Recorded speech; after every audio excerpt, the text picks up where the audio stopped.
Hi guys, good evening to all.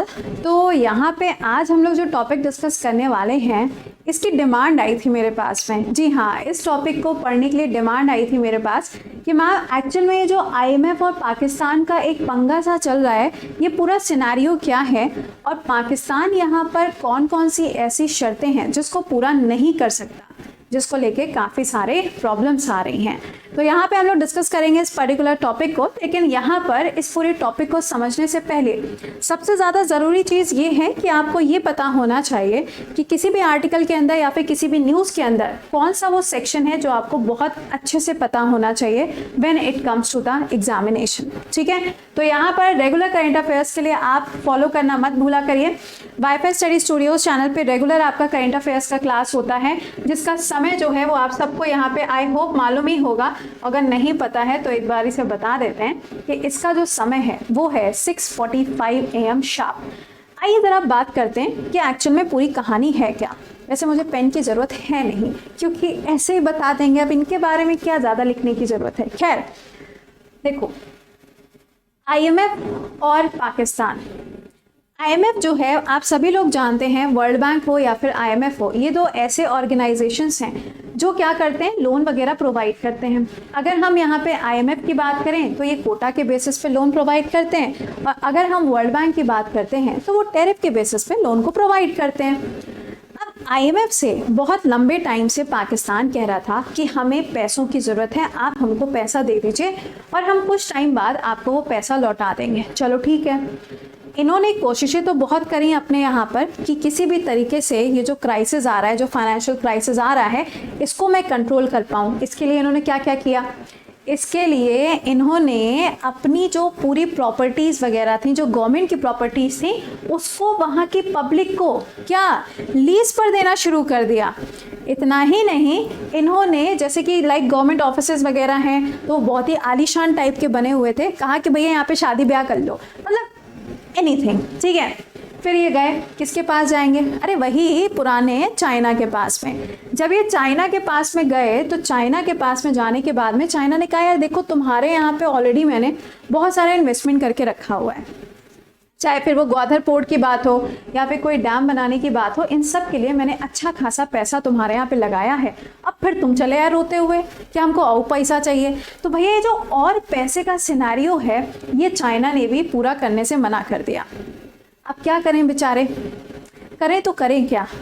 अब इनके लिए एक मुसीबत आई। आईएमएफ ने बोला कि मैं तुमको पैसा देने के लिए तैयार तो हूँ, लेकिन मेरी यहाँ पे कुछ शर्तें हैं और वो 5 शर्तें तुमको पूरी करनी पड़ेंगी। ठीक है, अब जब हम ज़रा 5 शर्तों की बात करते हैं तो एक्चुअल में वो कौन कौन सी शर्तें हैं। प्रॉब्लम यहाँ पे ये नहीं है कि इन 5 शर्तों को पूरा कैसे किया जाएगा, प्रॉब्लम यहाँ पे ये है कि 3 शर्तें ऐसी कौन सी हैं जिनको पूरे करने में भैया इनकी सांसें रुक रही हैं। आइए ज़रा बात करते हैं। देखिए, कुछ दिन पहले की बात है, मैंने आपको पढ़ाया भी था करंट अफेयर्स के क्लास में कि जो पाकिस्तान की सरकार है, एक्चुअल में बैठे तो यहाँ पे इमरान अंकल हैं, लेकिन वहाँ की जो पूरी सरकार है उसको वहाँ की मिलिट्री रूल करती है। ठीक है, अब मिलिट्री चाहेगी तभी तो वो काम होगा।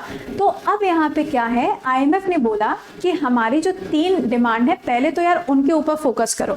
ठीक है, बाकी 2 क्या है वो तो तुमने पहले से ही करके रखी हैं, बस थोड़ा सा और काम करना है। तो पहले ज़रा हम जानते हैं कि बाकी 2 कौन सी डिमांड्स हैं जिसको पूरा कर चुका है पाकिस्तान और आगे भी वो पूरा करने के लिए सोचेगा नहीं, वो काम कर देगा। Power and petroleum products. हम लोग कहते हैं कि हमारे यहाँ पे पेट्रोल प्राइसेस बहुत ज़्यादा हो गया है, फिर कहते हैं नेपाल से जाके पेट्रोल ले लो, फिर कहते हैं कि पाकिस्तान से जाके पेट्रोल ले लो। तो पाकिस्तान ने ऑलरेडी पावर एंड पेट्रोलियम के सेक्टर के अंदर जो पैसे हैं, जो अमाउंट है, वो ऑलरेडी यहाँ पे बढ़ा के रखे हैं, जिसकी वजह से दोनों चीज़ें ऑलरेडी कॉस्टलियर चल रही हैं। कहाँ, पाकिस्तान के अंदर। कोई प्रॉब्लम नहीं है, आईएमएफ ने कहा इनका प्राइस और बढ़ा दो, इन्होंने कहा ठीक है भाई, कौन सी बड़ी बात। बड़ी बात तो अब आती है, state bank of Pakistan amendment bill लाना है। दूसरा, जो टैक्स एग्जेम्पशन दिया जाता है, जैसे कि सब्सिडी वगैरह जो दी जाती है, उन सभी चीज़ों को पूरी तरीके से हटाना है। और तीसरी बात बोली गई है कि सरकार का जो इंटरफेरेंस होता है स्टेट बैंक ऑफ पाकिस्तान के साथ में, उसे भी पूरी तरीके से ख़त्म करना है। यहाँ पे भैंस पानी में नहीं गई है, बेचारे इमरान खान भैंस के साथ में पानी में चले गए, कुछ वैसी वाली सिचुएशन हो गई है। तो टफ क्या है, एक बिल ही तो लाना है, बिल लाने के बाद में बस उसको पास ही तो करवाना है, सरकार का इन्वॉल्वमेंट नहीं चाहिए। अरे यार, जब सरकार नाम की कोई चीज़ जैसी यहाँ पे है ही नहीं, हर एक चीज़ जो है वो मिलिट्री यहाँ पर देखती है, तो इनका तो रोल वैसे भी कोई नहीं है। लेकिन ये बिल जब आएगा तो इसको वहाँ की पार्लियामेंट से पास कराना पड़ेगा और कोई इस बात पे एग्री होगा नहीं। तो इनकी जो बैंड बजी है वो बस यहीं पे बजी हुई है कि भाई साहब, अगर ये बिल मैं लेकर आता भी हूँ तो यहाँ पर कोई भी इसको साइन नहीं करेगा। दूसरी बात यहाँ पे बोली गई है, जो एजम्पशन दिया जाता है कि मतलब इनको टैक्स देने की ज़रूरत नहीं है, इनको टैक्स देने की ज़रूरत नहीं है, इसके ऊपर टैक्स नहीं लगाएंगे, ये सारी चीज़ें आपको हटानी पड़ेंगी और हर चीज़ के ऊपर आपको टैक्स को इम्पोज करना पड़ेगा। लो भैया, एक और यहाँ पे प्रॉब्लम आ गई। तीसरा पॉइंट कहा गया कि गवर्नमेंट का इन्वॉल्वमेंट नहीं होना चाहिए, मतलब ये पूरी एक इंडिपेंडेंट बॉडी होनी चाहिए। इसे कहते हैं खेला होवे बाय द IMF। इसे क्या कहते हैं? इसे कहते हैं खेला होवे बाय दी IMF। खेल गया भाई, IMF खेल गया कि भैया मुझे कहना भी नहीं पड़ा कि मैं पैसा नहीं दूंगा और मैंने ऐसी सिचुएशन यहाँ रख दी कि इनको इसको पूरा करने में छींकें आ जाएंगी। तो ये वो 5 शर्तें हैं जो अभी IMF ने बोली हैं पाकिस्तान से कि तुम अगर इसको पूरा कर दोगे तो हम क्या करेंगे, हम तुम्हारे साथ हैं और हम कहीं पर नहीं जा रहे हैं। समझ गए? तो ये छोटी सी एक न्यूज़ थी जो मैंने आपके साथ में शेयर करी है। कल से बड़ा हू हल्ला चल रहा था, मैम इसको बता दो, इसको बता दो, तो मैंने बता दिया। इसके अलावा आपके जो स्पेशल क्लासेस हैं गाइस, आजकल 3 स्पेशल क्लास चल रहे हैं क्योंकि रिवीजन का टाइम है। 10:30 बजे, 2 बजे और 4 बजे तीनों क्लासेस आपके लिए अनअकैडमी पे होते हैं। एंड सेकेंड क्लास जो आपके लिए सबसे ज़्यादा इंपॉर्टेंट है, that is 6:45 AM sharp current affairs का क्लास। इसके अलावा आपका जो पेड बैच है वो स्टार्ट हो गया 17 तारीख से, जहाँ पे आपको live classes, weekly test, everything is provided. But ये ध्यान दीजिएगा कि अब यहाँ पे जो प्राइस है इन बैचेस का, ये 15% कम हो गया है। यानी कि जो प्राइस आपको अभी तक 1 साल का देखने को मिल रहा था 6500, इसके ऊपर 15% ऑलरेडी कम हो गया है और अब प्राइस कितना है, 4973 हो गया है। इसी के ऊपर जब आप कोड लगाते हो प्रति 10, तो ये अमाउंट 10% और कम हो जाएगा।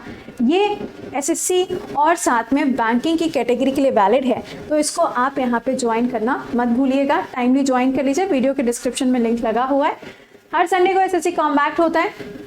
Raise your hand, report and win का ऑप्शन भी आपके लिए यहाँ पर अवेलेबल है, जिसके थ्रू आप क्या कर सकते हैं, अपनी पढ़ाई को और भी बेहतर कर सकते हैं। ऑलराइट, तो चलिए हम मुलाकात करेंगे आपसे सुबह 6:45 AM शार्प। टिल देन खुश रहिए, मुस्कुराते रहिए, bye bye and take care. और हाँ, सेशन को एक बार से लाइक और शेयर करिएगा।